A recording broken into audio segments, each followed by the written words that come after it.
दोस्तों फाइबर का सीधा कनेक्शन हमारे पाचन क्रिया से ही होता है और जब तक कि पाचन ठीक ना हो, अच्छी फिटनेस, शरीर में फुर्ती और ताकत, साफ और ग्लोइंग स्किन और शरीर से बढ़ी हुई चर्बी को घटा पाना बिल्कुल भी पॉसिबल नहीं है। क्योंकि जिस तरह से हमारे शरीर को प्रोटीन, फैट, कार्बोहाइड्रेट, विटामिन और दूसरे न्यूट्रिएंट्स की जरूरत पड़ती है, उसी तरह फाइबर भी शरीर को ठीक तरह से काम करने के लिए बहुत जरूरी होता है। लेकिन अफसोस की बात यह है कि आजकल लोग जिस तरह का खाना खाते हैं उसमें अक्सर ही फाइबर की बहुत ही कमी पाई जाती है और जिसकी वजह से समय के साथ साथ पाचन क्रिया कमजोर होने लगती है और खून में भी अशुद्धियां बढ़ने लगती है, जिससे कि शरीर का संतुलन पूरी तरह से बिगड़ जाता है और कई तरह की नई नई बीमारियां शुरू होने लगती है। इसलिए आज की इस वीडियो में हम जानेंगे कि आखिर फाइबर होता क्या है, इसकी कमी होने से शरीर में कौन कौन सी समस्या शुरू होने लगती है, दिन भर में हमारे शरीर को कितने फाइबर की जरूरत होती है, इसकी कमी को किन किन खानों के जरिए पूरा किया जा सकता है। सबसे पहले बात करते हैं कि आखिर फाइबर होता क्या है। दोस्तों किसी भी खाने में जो रेशे और छिलके होते हैं उसे ही फाइबर कहा जाता है। मिसाल के तौर पे जो एक सेब होता है उसमें रस के साथ साथ फाइबर भी होता है जो कि रेशे और छिलके के रूप में मौजूद होता है और जब उसी सेब का जूस निकालकर छानते हैं तो रस तो गिलास में अलग निकल जाता है और छलनी में कुछ रेशे वेस्ट के रूप में जमा हो जाता है। दरअसल यही फाइबर होता है जिसे बेकार पदार्थ समझकर यूं ही फेंक दिया जाता है। लेकिन किसी भी खाने में फाइबर भी दो तरह के होते हैं। एक तो शरीर में जाने के बाद खून में पहुंचकर ब्लड शुगर और कोलेस्ट्रॉल को मेंटेन करता है जिसे सॉल्युबल फाइबर कहा जाता है, और दूसरा फाइबर वो होता है जो पाचन को बेहतर बनाने, कब्ज की समस्या होने से रोकने और शरीर में बनने वाले जहरीले पदार्थ को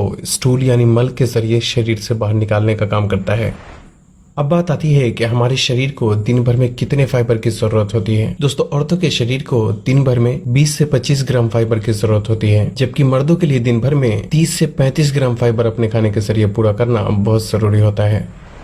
अब बात आती है कि शरीर में फाइबर की कमी होने से कौन कौन सी समस्या शुरू होने लगती है। दोस्तों जब भी शरीर में फाइबर की कमी होती है तो हमारा शरीर उसे अलग अलग तरीके से बताने की कोशिश करता है और जिसमें नंबर 1 है कब्ज या फिर पाचन में गड़बड़ी। खाने में फाइबर की कमी होने से इसका सबसे ज्यादा पाचन पर ही बुरा असर पड़ता है और कब्ज की समस्या शुरू होने लगती है। यहाँ तक कि एक ही दिन में ये लक्षण दिखने लगते हैं। मिसाल के तौर पे जाने अनजाने में आज कोई व्यक्ति बिना फाइबर वाले खाने का इस्तेमाल करता है तो कल सुबह होकर ही कब्ज और पेट ठीक से साफ न होने की समस्याओं का सामना करना पड़ जाता है। और ऐसा इसलिए क्योंकि जब हम कुछ भी खाते हैं तो वह आहार नली से होकर पेट में पहुंचता है, पेट से छोटी आंत में, छोटी आंत से बड़ी आंत में और फिर बड़ी आंत से स्टूल यानी मल के जरिए शरीर से बाहर निकल जाता है। लेकिन यहाँ ध्यान देने वाली बात यह है कि जब कोई भी खाना हमारी छोटी आंत में पहुंचता है तो खाने में मौजूद रस और न्यूट्रिशन को हमारी छोटी आंत खींचकर उसे खून में पहुंचा देता है और जो वेस्ट पदार्थ बचता है उसे बड़ी आंत में ढकेल दिया जाता है। और दरअसल इसी वेस्ट पदार्थ में ज्यादातर फाइबर होता है। खाने में फाइबर की मात्रा ज्यादा होने से बड़ी आंत में वेस्ट पदार्थ भी ज्यादा मात्रा में जमा होता है जिससे कि सुबह प्रेशर अच्छी तरह आता है और पेट भी खुलकर साफ होता है। लेकिन जब किसी व्यक्ति के द्वारा खाए गए खाने में फाइबर की कमी रहती है तो वो खाना छोटी आंत में पहुंचते ही उसे लगभग पूरा खींचकर खून में पहुंचा दिया जाता है, क्योंकि उस खाने में फाइबर की मात्रा कम होने की वजह से वेस्ट पदार्थ उतना बचता ही नहीं जिसे बड़ी आंत में भेजा जाए, या फिर इतना कम वेस्ट पदार्थ बनता है जो कि बड़ी आंत में आने के बाद भी रुक जाता है और ठीक से प्रेशर नहीं बनता, जिससे कि आसानी से बाहर नहीं निकल पाता और कब्ज की समस्या पैदा करने लगता है। और यही वजह है कि जो लोग ज्यादातर बिना फाइबर वाले खाने का इस्तेमाल करते हैं उनमें अक्सर ही कब्ज की समस्या देखने को मिलती है। हालांकि कई बार पानी बहुत कम पीने की वजह से भी स्टूल पूरी तरह से सूख जाता है और कब्ज की समस्या शुरू होने लगती है। इसलिए खाने में फाइबर की कमी को पूरा करके सही मात्रा में पानी पीने का भी ख्याल रखा जाए तो कब्ज की समस्या को कुछ दिनों में ही काफी हद तक ठीक किया जा सकता है, और जो कि आगे इसी वीडियो में हम जानेंगे कि फाइबर की कमी को किन किन खानों के जरिए आसानी से पूरा किया जा सकता है।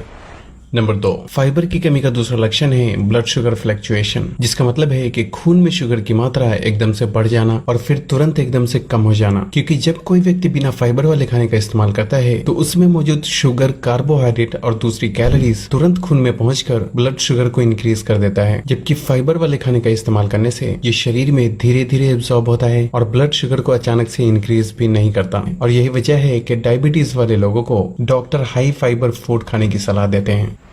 Number 3, high cholesterol. दोस्तों खाने में मौजूद सॉल्युबल फाइबर पाचन क्रिया के दौरान ब्रेक डाउन हो जाता है और फिर खून में पहुंचकर कोलेस्ट्रॉल को मेंटेन रखने में बहुत मदद करता है। इसलिए खाने में फाइबर की कमी होने से शरीर में बुरे कोलेस्ट्रॉल की मात्रा बढ़ने के भी चांसेस बहुत ज्यादा रहते हैं। हालांकि कोलेस्ट्रॉल बढ़ने की दूसरी वजह खाने में बहुत ज्यादा तेल और फैट का इस्तेमाल करना और फिजिकल एक्टिविटीज बिल्कुल भी ना करना भी हो सकता है।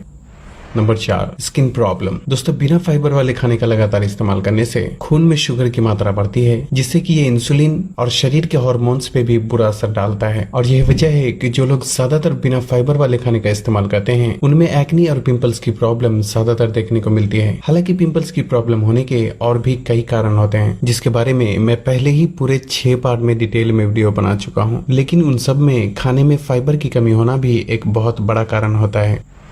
नंबर 5 है मोटापा। दोस्तों, शरीर में चर्बी के बढ़ने की सबसे बड़ी वजह होती है खाने में ज्यादा शुगर, कार्बोहाइड्रेट और फैट का इस्तेमाल करना, क्योंकि ये चीजें जरूरत से ज्यादा होने पर हमारे शरीर में फैट के रूप में स्टोर हो जाता है। और जब ऐसे खाने में फाइबर की कमी होती है तो शरीर में चर्बी बढ़ने की प्रक्रिया भी और भी ज्यादा तेज हो जाती है। और ऐसा इसलिए क्योंकि बिना फाइबर वाला खाना शरीर में जाने के बाद उस खाने में मौजूद कैलोरीज पूरा का पूरा तुरंत एक ही बार में खून में पहुंच जाता है, और उसमें से कुछ कैलोरीज हमारे द्वारा सांस लेने, बात करने और कोई काम करने में इस्तेमाल होता है। और अगर कोई व्यक्ति ज्यादा मेहनत का काम नहीं करता तो जो भी कैलोरीज खून में बचता है तो वो फैट के रूप में शरीर के अलग अलग हिस्से में स्टोर होने लगता है, और जिससे कि व्यक्ति मोटापा का शिकार हो जाता है। जबकि फाइबर वाला खाना शरीर में जाने के बाद ये कैलोरीज को कंट्रोल करके रखता है और एक बार में उतना ही कैलोरीज हमारे खून में रिलीज करता है जितना कि हमारे शरीर को जरूरत होती है। और यही वजह है कि जब भी फिटनेस या फिर फैट लॉस की बात आती है तो उसमें हाई फाइबर फूड का ही ज्यादा से ज्यादा इस्तेमाल किया जाता है। हालांकि कई बार किसी बीमारी, जेनेटिक प्रॉब्लम या फिर मेटाबॉलिक डिसऑर्डर की वजह से भी कुछ लोग मोटापा के शिकार हो जाते हैं। अब बात करते हैं कि फाइबर की कमी को किस तरह से पूरा किया जा सकता है। दोस्तों, फाइबर के बेस पे सभी नेचुरल खाने को 3 कैटेगरी में डिवाइड किया जा सकता है, लेकिन इन खाने की चीजों के बारे में जानने से पहले कुछ ऐसे खाने के बारे में जानना जरूरी है जिसमें एक तो फाइबर बिल्कुल भी नहीं होता, और दूसरा ये कि उसमें शुगर और फैट की बहुत ज्यादा मात्रा मौजूद होती है, जिससे कि हमारे पाचन और शरीर को बहुत ज्यादा नुकसान पहुंचाता है। जैसे कि चाय, बिस्किट, मैदे से बनी चीजें, ice cream, pizza, burger, samosa, cold drink, chips, chocolate, मिठाई और बाहर दुकानों में मिलने वाली लगभग सभी चीजों में फाइबर बिल्कुल भी नहीं पाया जाता, क्योंकि ये सभी चीजें या तो बहुत ज्यादा तेल या फिर बहुत ज्यादा चीनी से बनी होती है, जो कि कब्ज, डायबिटीज, कोलेस्ट्रॉल, एक्ने, पिंपल्स और कई तरीके की दूसरी बीमारियों का कारण बनता है। साथ ही इन चीजों का लगातार इस्तेमाल करने से पेट में अच्छे बैक्टीरिया की मात्रा खत्म होने लगती है और बुरे बैक्टीरिया बढ़ने लगते हैं, जिससे कि पाचन क्रिया समय के साथ साथ बिगड़ती चली जाती है। इसलिए मैं आपको ये नहीं कहता कि आपको इसको बिल्कुल नहीं खाना चाहिए, लेकिन हो सके तो अच्छी सेहत पाने के लिए इन चीजों का जहां तक हो सके कम से कम ही इस्तेमाल करें, और खासकर इसे खाली पेट इस्तेमाल करने से जरूर परहेज करें, क्योंकि इन चीजों का खाली पेट इस्तेमाल करने से ये शरीर को और भी ज्यादा नुकसान पहुंचाता है।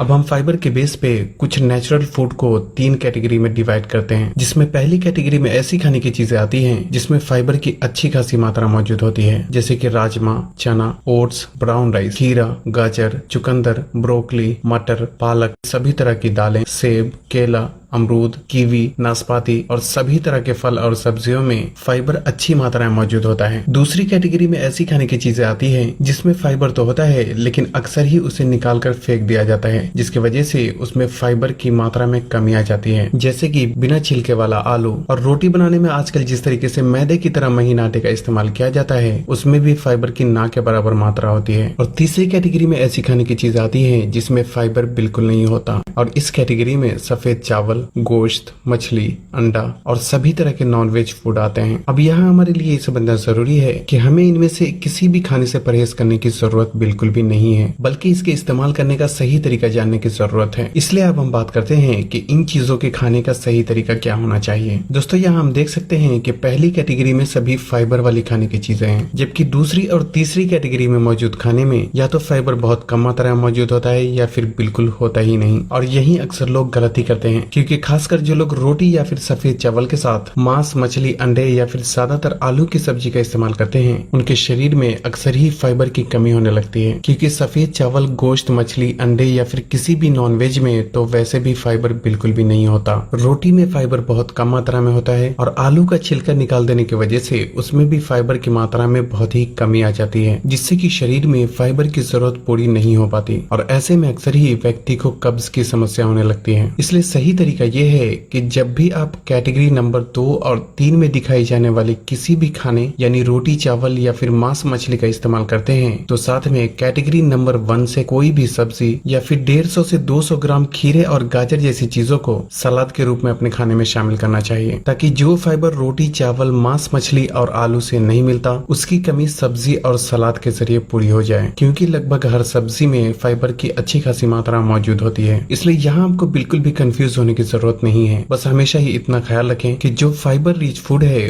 उसको आप अकेले भी इस्तेमाल कर सकते हैं, लेकिन जिस खाने में फाइबर नहीं होता उसे किसी न किसी एक फाइबर वाले खाने के साथ खाना चाहिए। लेकिन क्योंकि फाइबर पानी को सोखने का काम करता है, इसलिए जब आप हाई फाइबर फूड का इस्तेमाल करते हैं तो आपको दिन भर में 2.5 से 3 लीटर पानी पीने का भी खास ख्याल रखना चाहिए। पानी कब, कैसे और कितना पीना चाहिए इस बारे में हमारे चैनल पे पहले से ही वीडियो मौजूद है, जिसकी लिंक आपको इस वीडियो के डिस्क्रिप्शन में मिल जाएगी। मैंने फाइबर वाली जो भी खाने की चीजें बताया है उसमें किस खाने में कितना फाइबर होता है ये आप गूगल में सर्च करके भी देख सकते हैं, या अगर आप चाहेंगे तो मैं कोशिश करूंगा कि किस खाने में कितना फाइबर होता है इस बारे में भी एक अलग से ही वीडियो बना दूं। तो बस आज के लिए इतना ही।